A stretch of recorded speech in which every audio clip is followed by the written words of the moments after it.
माँ और रेशमा खुश हो जाती हैं, लेकिन सविता सोचती है अगर इन दोनों बहनों की शादी हो गई तो घर और बाहर का काम कौन करेगा। मनीषा तो एक नंबर की कामचोर है, उससे तो किसी बात की उम्मीद लगाना ही बेकार है। मुझे इस शादी को रोकना होगा। अगले दिन सभी लड़के वालों के स्वागत की तैयारी करने में लगे होते हैं। तभी मयंक अपनी बहनों से आकर कहता है, तैयार हो गई तुम दोनों? देखो दोनों लड़के बहुत अच्छे हैं, मैं कोई कसर नहीं छोड़ना चाहता, इसलिए तुम उनके सामने अच्छे से बिहेव करना और अपनी भाभी से लड़ने मत लग जाना। करिश्मा, तुम वो नेकलेस पहन लो ना जो मैं तुम्हारे लिए लाया था। भैया मैं बहुत देर से वो नेकलेस ढूंढ रही हूँ, लेकिन मुझे मिल ही नहीं रहा। क्या तुमने नेकलेस खो दिया? तुम्हें पता भी है वो कितना महंगा था? तुम कोई काम ढंग से नहीं कर सकती। मयंक गुस्से में वहां से चला जाता है। थोड़ी देर बाद लड़के वाले भी आ जाते हैं। वो दोनों बहनों को पसंद कर लेते हैं और रिश्ता पक्का हो जाता है। लेकिन सविता के दिमाग में तो कुछ और ही खिचड़ी पक रही थी। वो पंडित जी के पास करिश्मा की कुंडली लेकर जाती है और उन्हें पैसे देकर करिश्मा की कुंडली बदलवा देती है। जब लड़के वालों के पास करिश्मा की कुंडली जाती है तो वो दुर्गा को फोन करते हैं। बहन जी, हमने करिश्मा की कुंडली अपने पंडित जी को दिखाई थी। आपकी बेटी की कुंडली नहीं बल्कि दोषों का पिटारा है। देखिए, मैं और मेरे पति इन सब बातों में बहुत विश्वास करते हैं, इसलिए हम आपकी बेटी से अपने बेटे की शादी नहीं करा सकते। इस तरह करिश्मा का रिश्ता टूट जाता है और सभी घर वालों को बहुत दुख होता है। अब कविता सोचती है, चलो करिश्मा का तो रिश्ता टूट गया, अब रेशमा का भी रिश्ता तोड़ना है। क्या करूं? अब सविता आवाज बदलकर किसी अननोन नंबर से रेशमा के होने वाले ससुराल में फोन करती है।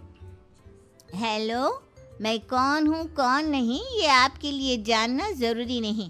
बस इतना सुन लो कि रेशमा का 2 साल से किसी के साथ अफेयर चल रहा है। बस रेशमा का रिश्ता तोड़वाने के लिए सविता का इतना कहना काफी था। अब रेशमा का भी रिश्ता टूट गया। मयंक और दुर्गा देवी ने रेशमा को खूब खरी खोटी सुनाई और उससे बार बार उस लड़के के बारे में पूछने लगे। आप दोनों मुझे क्यों परेशान कर रहे हो? अरे कोई लड़का होगा मेरी लाइफ में तो मैं बताऊंगी ना, जब कोई है ही नहीं तो कहाँ से लाऊं मैं कोई लड़का? तो तेरे होने वाले ससुराल वालों को फोन किसने किया था? माँ मैं नहीं जानती किसने फोन किया था, मैं सच कह रही हूँ। मैं तो पहले ही कह रही थी इसकी लगाम खींच कर रखो, लेकिन मेरी सुनता ही कौन है।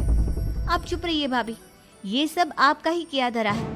अब तीनों बहनों को विश्वास हो जाता है कि ये सब उनकी भाभी ही कर रही है। तीनों बहनें अपनी भाभी को सबक सिखाने के लिए एक वकील कर लेती है और घर में हिस्सा मांगना। देखो भैया, माँ बाप की जायदाद में जितना बेटों का हक होता है उतना ही बेटियों का, इसलिए इस घर के 4 हिस्से होंगे और हमें अपना हिस्सा चाहिए। मैंने तुम्हारे लिए क्या क्या नहीं किया और तुम इस घर में हिस्सा मांग रही हो?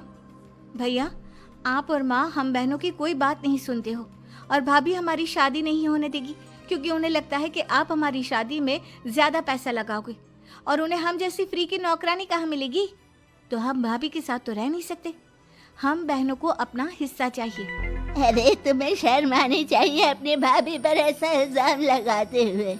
वो तुम्हारे बारे में कितना सोचती है। हाँ माँ, भाभी हमारे बारे में बहुत सोचती है। दिन रात बस यही सोचती रहती है कि किस तरह से अपनी तीनों ननदों को परेशान करूं और कभी मुझे पढ़ने भी नहीं देती। दोनों बहनों का रिश्ता भी तो इन्होंने ही तोड़वाया है और रात में हमारे कमरे में आकर हमारी चीजें भी चुराती हैं। इसी तरह सविता की तीनों ननदें अपनी बात पर अड़ी रही। अब कोर्ट में तारीख भी शुरू हो गई।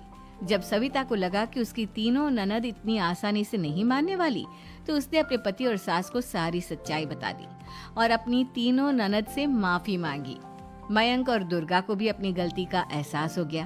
अब सविता खुद करिश्मा और रेशमा के लिए अच्छा रिश्ता ढूंढती है और उनकी शादी